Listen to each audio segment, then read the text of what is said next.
Welcome to JRMSweeps. We're going to make an LED whip here out of a 1/2-inch piece of PVC pipe. I have some shrink wrap tubing that will encase the LEDs with. And then right here I have about 16 feet of LEDs. You'll notice that I bought the ones that are really close together here. These are actually going to be blue, just one color. They will have some LEDs that are spaced apart, and it makes the LED whips a little funky looking. So we're going to go ahead and start wrapping our piece of PVC pipe here.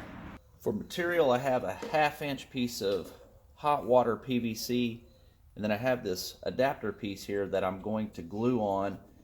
And then to attach this, I'm actually going to attach this to a riding lawnmower. I have a coupler that I'll just screw that piece onto, and when we start to put the LEDs on, which I'm going to go ahead and start doing, we're actually going to start at the base of the pipe and we're going to work our way up. That way if we run out of LEDs, we can just trim this down.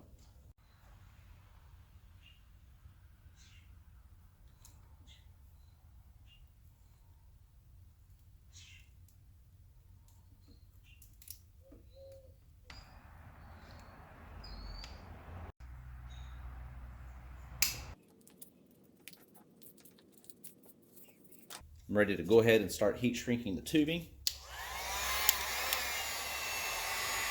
Just want to kind of do this a little at a time.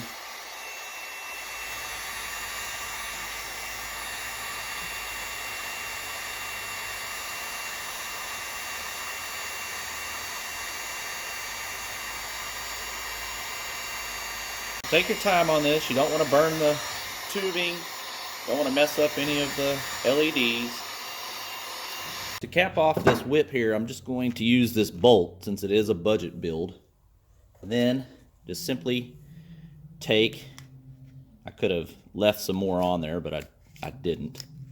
I'll take this guy right here and we'll just reheat that over that bolt. We'll be good to go. Let's turn this LED whip on here. Wow. So you can see here, I just have it hooked up to a switch. There it is. That's my 3-foot LED whip on a budget. Thanks for watching.